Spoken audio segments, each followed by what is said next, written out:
प्रयागराज में माघ मेला जारी है, जिसमें पर्यावरणविद शिप्रा पाठक भी पहुंची। पर्यावरणविद शिप्रा पाठक की ओर से संस्कृति और प्रकृति से जुड़ने और उसे स्वच्छ रखने का संदेश दिया गया।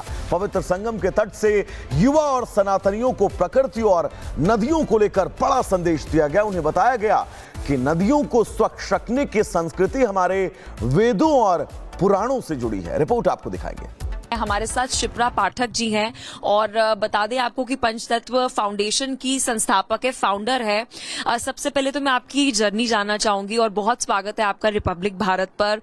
ये भावना कि हमें एक तरफ संरक्षण करना है, कंजर्वेशन करना है हमारी नदियों का, हमारे पर्यावरण का, एनवायरनमेंट का, और उसे माघ में भी लेकर आना है, सनातनियों से भी जोड़ना है, क्योंकि यही हमारी संस्कृति है। नर्मदे हर कुंभ की इस पवित्र भूमि से मैं आप सबको प्रणाम भेजती हूँ। हाँ, कल्पवास और पर्यावरण ये उस व्यक्ति के लिए एक नया शब्द हो सकता है जो थोड़ा सा नया परिचित है हमारी संस्कृति से, हमारे धर्म से। लेकिन हम जैसे लोग जो जानते हैं हमारा धर्म क्या है, हमारी संस्कृति का मूल क्या है, उसका धरातल ही वो जीवन शैली है जो पर्यावरण युक्त है। क्योंकि पर्यावरण कोई विषय नहीं है, पर्यावरण एक जीवन शैली है।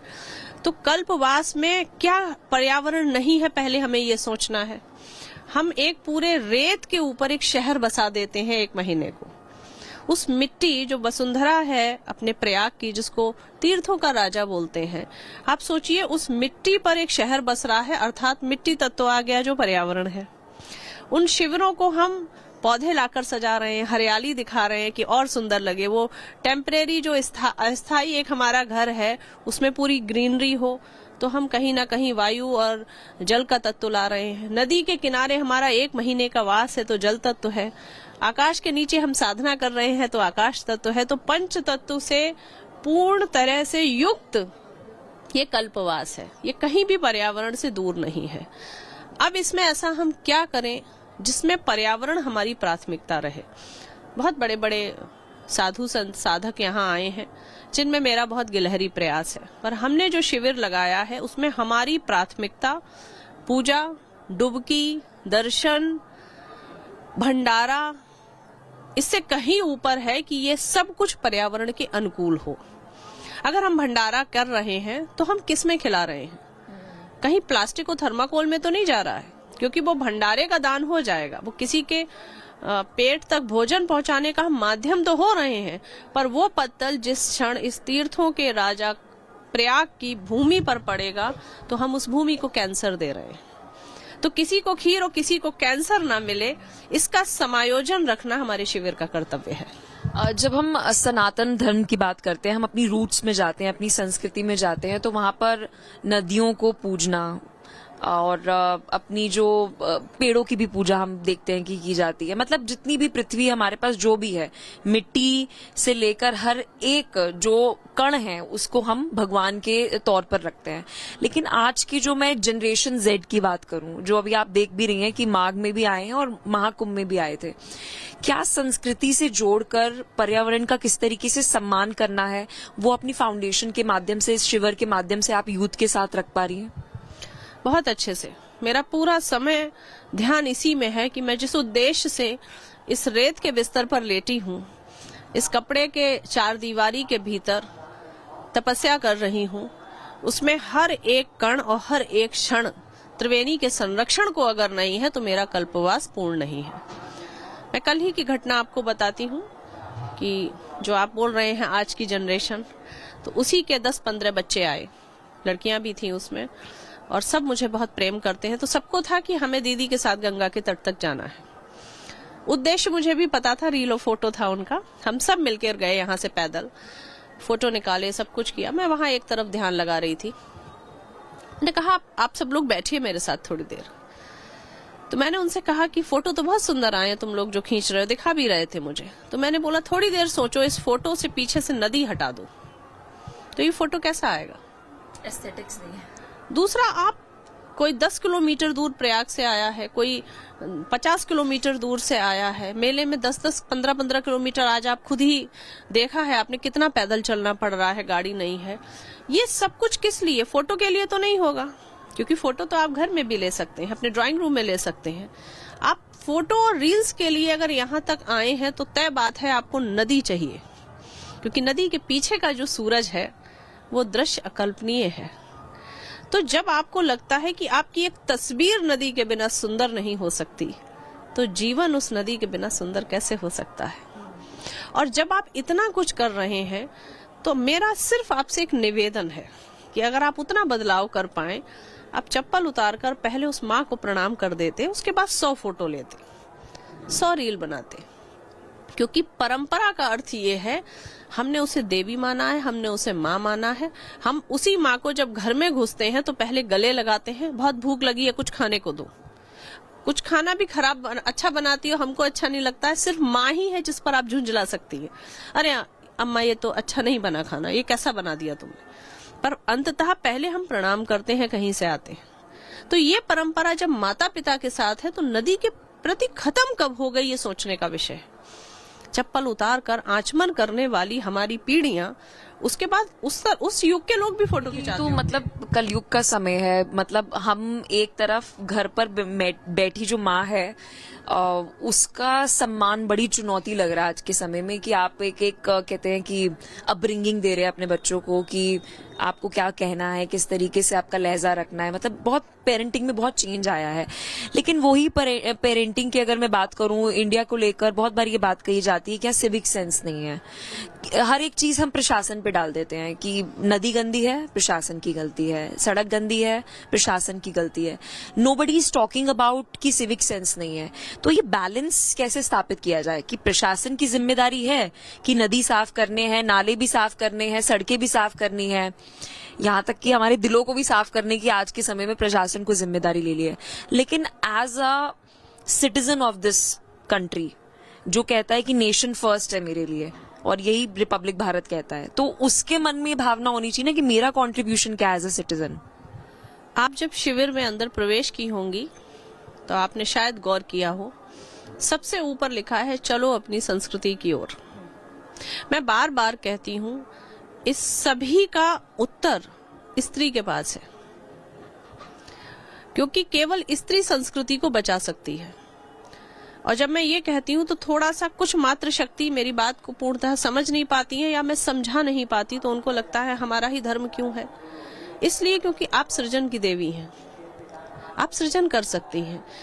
एक घर में अगर एक स्त्री की बात सुनी जाती है तो पति, बेटा, पुत्र, ये सभी लोग मानते हैं। प्रेम से हम उन्हें समझा सकते हैं। और हमने जितने संस्कार सीखे हैं माँ से ही सीखे हैं, पिता से नहीं सीखे। पिता से तो हमने जिद करने की अपनी कुछ जो एक लिस्ट है वो पूरी करते हैं। तो आप जो कह रही हैं पेरेंटिंग वाली बात, हाँ, तो उस आप देखिए ना, सबको कल्कि का अवतार होना है इसका प्रतीक्षा है, सबको राम का अवतार हुआ, कृष्ण का अवतार हुआ, इस पर बात है। और उसके बाद क्यों नहीं आए, कभी सोचा है? कौशल्या जैसी गर्भ बची है, राम को लाने के लिए कौशल्या की गर्भ चाहिए। कृष्ण को जन्म देने के लिए देवकी जैसा उतना साहस, उतनी पवित्रता, उतना भय की परिधि को लांग देने वाला एक कोख चाहिए। तो माही का गर्भ, मैं ये नहीं कह सकती कि दूषित हुआ है, पर वैसा नहीं रहा है जैसा होना चाहिए। और आप किसी भी पहलू पर मुझसे उस पर बात करिए। अगर हम आज के जनरेशन में, विशेषकर मैं फिर बेटियों की बात करूंगी, कि पोशाक की बात करते हैं, कंफर्ट के नाम पर अभद्रता की पोशाकें कहां तक पहुंच गई हैं, वस्त्र कहां तक पहुंच गए हैं, और आप कंफर्ट कह रहे हैं। तो आइए कंफर्ट की बात करते हैं झांसी की रानी से। एक परंपरागत वस्त्र, आवरण, पोशाक पहनकर एक स्त्री आज से कितने वर्ष पहले बच्चे को पेट पर बांधती है, तलवार निकालती है, घोड़े को नियंत्रित करती है, किले से कूदकर अंग्रेजों को मार देती है। उसने तो नहीं कहा मुझे कंफर्ट नहीं है इसमें। भारतीय संस्कृति के अनुकूल थी वो पोशाक। आप एयरपोर्ट, बस स्टैंड और ट्रेन में सफर करने के नाम पर कंफर्ट मांग रही हैं, और उस कंफर्ट में आप संस्कृति को कुचलती हुई पोशाकें पहन रहे हैं। तो आप सोचिए हम कहाँ जा रहे हैं। नदी बचाने की बात है ही नहीं, अब स्त्री बचाने की बात है। वृद्धाश्रम में अगर आप देख रही हैं कि बुजुर्ग पड़े हुए हैं, तो कौन छोड़ के आ रहा है? किसकी वजह से वहां है, कौन देखभाल कर सकता है, कौन जाने से रोक सकता है। करंट सिनेरियो में जब हम 2026 में बैठे हैं, राम मंदिर जैसा आयोजन, फिर ध्वजारोहण जैसा आयोजन, महाकुंभ जैसा, मतलब किसी ने सोचा नहीं था कि इतनी करोड़ों की संख्या में सनातनी एक जगह पर स्नान करने पहुंचेंगे और असल मायने में उन्हें सनातनियों की शक्ति के तौर पर देखा गया। फिर अब हम देख रहे हैं माघ मेला किया जा रहा है। मैं ये नहीं कह रही पहले माघ मेला नहीं होता था, लेकिन अब प्राथमिकता और ज्यादा करंट गवर्नमेंट की बढ़ गई है। वेयर डू यू सी कि क्या हम सही डायरेक्शन में जा रहे हैं, चीजें ऑन पॉइंट है, या फिर अभी बहुत चैलेंजेस है? मैं कोई नहीं होती हूँ ये कहने वाली कि किस दिशा में जा रहा है, क्योंकि मैं उस अथॉरिटी वाले पद पर या उस शक्ति में नहीं हूँ। पर हाँ, जो राजा इस समय बैठे हैं, अगर वो राजा नहीं होते तो सनातन की ये शक्ति कि 67 करोड़ लोग एक धरातल पर 45 दिन बिना किसी ऐसी व्यवस्था के जो एक्स्ट्राऑर्डिनरी है, खुद से एकत्रित होकर पूरे विश्व को ये संदेश देंगे कि हम एक हैं। इसका श्रेय मैं पूरा आदरणीय प्रधानमंत्री जी को देती हूँ कि उनकी वजह से ये सोच डेवलप हुई। आज हमारे जैसा व्यक्ति, जो आप कह रही हैं कल्पवास पहले ही हुए, मैं तो बहुत 4 साल की थी तो अपने नाना नानी के साथ आती थी, और मैं बहुत राजनीतिक प्रहार या बात करती भी नहीं हूँ, पर मैंने वो चेंजेस देखे हैं। इस एक गवर्नमेंट ने एक हौसला आपको दिया है कि अगर आप धार्मिक हैं, अगर आप धर्म संस्कृति से जुड़े हैं, पर्यावरण से जुड़े हैं, तो हम आपके लिए हैं। तो एक मॉरली, एक मनोबल बढ़ाकर इस विश्वास से अवश्य मैं यहाँ आई हूँ हिम्मत करके कि नहीं, कुछ व्यवस्था में लगेगा, कुछ सुरक्षा में लगेगा, तो एक ऐसे शासन सरकार के सानिध्य में उत्तर प्रदेश और भारत चल रहा है कि मुझे आवश्यकता पड़ने पर मदद मिले। अब यही जनरेशन जेड है जो, क्योंकि सोशल मीडिया पर हम एक्टिव होते हैं, मैं भी जनरेशन जेड ही हूँ, तो हम पढ़ते हैं बहुत सारे लोग नीचे कमेंट करते हैं, हाँ मतलब सब कुछ मंदिर बनाने में, सब कुछ मतलब इवेंट जो है वो सब हो रहा है, जबकि सच्चाई ऐसी है कि we are near third economy. ये रियलिटी है, ये दूसरी कंट्री स्टैट्स बता रही हैं, हम खुद नहीं बोल रहे हैं। तो ये एक जो नरेशन अभी भी मंदिरों को लेकर, जनरेशन जेड, मिलेनियल्स, अलग अलग जो भी कैटेगरी है, धर्म के प्रति इस तरीके की बात सनातनी खुद कह रहे हैं, ये एक्सेप्ट कर लेना चाहिए। लेकिन अभी भी जो सबवर्जन जिसका आप कह रहे थे, हम जो अभी गुलामी की मानसिकता हमारे माइंड में है, उसको कैसे मिटाया जाए? पिछले महाकुंभ में किसी पत्रकार ने ही मुझसे ये प्रश्न किया था, वो बहुत एग्रेसिव मोड में आए थे मेरा इंटरव्यू लेने, और उन्होंने कहा था, मेरे से प्रश्न किया था कि कुछ 2-4 सवाल के बाद, तो आपका कहना क्या है कि ये योगी जी ठीक कर रहे हैं कि चौराहे पे हम भून देंगे, बुलडोजर चला देंगे, ये कर देंगे, वो कर देंगे, कैसा आपका धर्म है? वही उत्तर मैं आपको अभी भी दूंगी जो मैंने तब दिया था कि आपने कहा कि वहां पे कमेंट आ रहे हैं कि सब कुछ मंदिर है। एक दौर ऐसा भी आया था, आप जाइए हम्पी, हमारा विजय साम्राज्य देखिए, जो सबसे बड़ा साम्राज्य है, वहां कटी हुई जब आपको हाथ पैर की अपने देवताओं की मूर्तियां दिखेंगी, आपको वो पीड़ा समझ आएगी। 1000-100 वर्ष हमको हमारी मूर्तियों को ध्वस्त किया गया है, हमारे मंदिरों को तोड़ा गया है। तो एक पूरा युग तो हाँ, हम कहेंगे हाँ मंदिर ही सब कुछ है, धर्म ही सब कुछ है, संस्कृति ही सब कुछ है, और हम राम राज्य की बात करेंगे, क्योंकि हमने बहुत ऐसे राज्यों की बात सुनी है और उसमें प्रताड़ित हुए हैं। तो एक पूरा युग लगता है। सती प्रथा आई और आपने देखा स्त्री उस समय कितनी प्रताड़ित। फिर वही बात है, कलयुग में राम राज्य की एक्सपेक्टेशंस रखना ये पॉसिबल है? ये कौन तय कर रहा है कलयुग आ गया? कल की राज्य की एक्सपेक्टेशंस रखना नहीं, ये कौन तय कर रहा है कलयुग आ गया? क्योंकि कलयुग की परिभाषा तो ये दी गई है ना, कल की आएंगे, उनका हाँ होगा। तो ये तो सब एक ऐसी सोच है ना। कलयुग क्या है और सतयुग क्या है? राम मैंने कल की पुराण पढ़ा है और उसमें ये बात लिखी है कि जब ब्राह्मण को वेद पुराण का ज्ञान नहीं होगा और माता पिता का सम्मान नहीं होगा, तब जो हमारा कलयुग है उसकी शुरुआत हो जाएगी। अभी हम चरम पर नहीं है, लेकिन कहा जा रहा है कि उसकी शुरुआत हो चुकी है। तो उस वक्त, उस समय में आप सोचिए कि जब ये सब हमारे ही पुराण में लिखी हुई है, हम ये आस लगाए बैठे हैं, हम ये एक्सपेक्टेशंस कर रहे हैं कि हमारे धर्म के प्रति जो अभी की पीढ़ी है उसकी आस्था बढ़नी चाहिए, उसका विश्वास बढ़ना चाहिए, उसको संस्कृति जानी है। तो हम अपने पुराण के ही एकदम पैरेलल नहीं जा रहे हैं। मतलब मैं उस कॉन्ट्रास्ट में देख रही हूँ। आई होप आप मेरा विजन समझ रहे हैं। देखिए, राम मंदिर की बात बहुत प्रोमिनेंट चल रही है। उस पे एक पूरा युद्ध, एक संघर्ष, न जाने कितने लोग चले गए।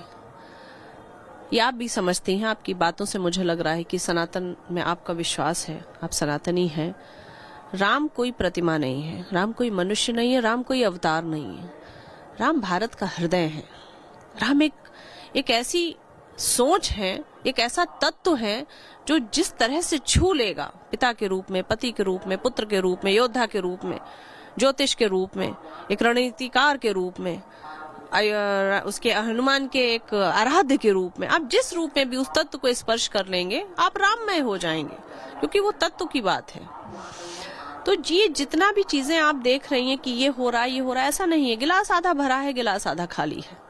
मैंने गिलास को आधा खाली देखते हुए, भरे से मनोबल बढ़ाते हुए मैं इस यात्रा पे निकली।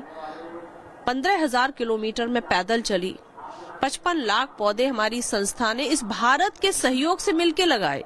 एक स्त्री 55 लाख गड्ढे भी नहीं खोद पाएगी पूरे जीवन, पर जब एक घोषणा हुई कि हमें जरूरत है, और एक बच्ची वाले स्वरूप में जब कोई 2012 में एक बच्ची घर से निकलती है 2 जोड़ी कपड़े लेकर, पूरे भारत के दरवाजे उसे खुल जाते हैं। तो आज भी राम जब वनवास को जाते हैं तो वो शबरी से लेकर हनुमान जी से लेकर और इन सारे लोगों से लेकर जामवन से लेकर सबके प्रिय हैं।